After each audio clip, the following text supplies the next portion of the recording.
Iresaka vaovao hafa mihitsy kosa indray isika manomboka eto dia notolorana bisikileta nipetsehatra ifotony eny anivon'ireny antsointsika hoe agence communautaire ireny anatanterahana izy ireo ny asany dia ny fanentanana amin'ny ady atao amin'ny fangerena kalamanjana tafiditra ao anatin'ilay fandaharan'asa iarahana amin'ny UNICEF antsoina hoe On Wash ity tetikasa ity toy izao ny tsara ho fantatra manodidina izay. Miisa 2,700 ireo mpiantsehatra ifotony manatanteraka fanentanana eny anivon'ny commune na ireo agent communautaire notolorana bisikileta teny amin'ny ministeran-drano ny angovo sy ny akoranafo ampandrinomby ny maraina teo raha toka mitotaly 700 ireo bisikileta hozaraina ahafahan'ireo mpiantsehatra avy amin'ny commune Siv eny Avaradrano sy Manjakandriana manatanteraka ny asany. Tafiditra anatin'ny fandaharan'asa iarahana amin'ny UNICEF antsoina hoe On Wash izany. Ny tena zavatra ataontsika zany androany dia ny fanomezana ireo atao hoe agent communautaire izay misy 2,700 moa zareo zany ny solitena ireo 700 izay omena ireo bisikileta ireo. Ny bisikileta dia fitaovana entina manala natao hoe manafaka mihitsy satria zay le terme teknika am'le izy hoe afahana mihitsy zany lay commune lay tanàna amin'ny fanaovana maloto eny Kalamanjana zay le fitenenana hoe ODF zany hoe commune afaka ao anatin'ny fanaovana maloto ao Kalamanjana. Dia ireo fitaovan'ireo zany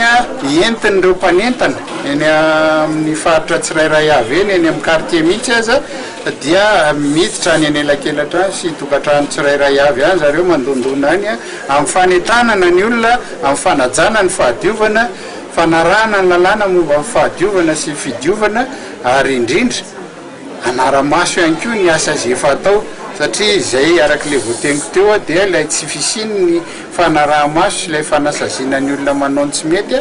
no mahatonga n'ireny gaboraraka ka mahatonga ny hoe peste choléra eny fa nitondra-drano koa aza amin'izao fotoana izao dia isan'ny ady atao amin'ny ataon'ireto agent communautaire reto. Anisan'ny notolorany UNICEF bisikileta ihany koa ny ministra Lampiana Ratsongo Licence ny lehibe ny faritra Analamanga Drantoura Kotonanahary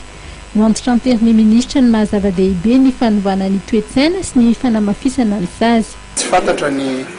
tena sazy satria indraindray koa isaky ny commune dia samy manao an'iny ny sasany aza moa eny amin'ny fokotany sy quartier misy mamelony hoe daroka miampy 10,000 misy ray manao rayal sy sisa ka alao izy amin'izao fotoana izao zany ho jerena amin'izay ny famaritana ny sazy ho an'ny olona manao maloto eny amin'ny faritra rehetra eny lasa efa tsy ao anatin'ny fisainantsika mpiarahamonina intsony zany le hoe enatra fa rehefa be ny sazy azony miova ihany ny toe-tsaina famelana ny olona tsisy sazy koa zany malanjary lasa milaza fa hoe tany gaboraraka tany tsisy lalàna eto ka zay tian'ny olona atao dia atao hatramin'ny lehibe ny faritra dia nanentana ny tsirairay andray anjara amin'ny ady atao mba hananana tanàna madio satria dia voalaza fa fahatelo avy any amin'ny farany amin'ireo tanàna tena maloto ny eto amintsika.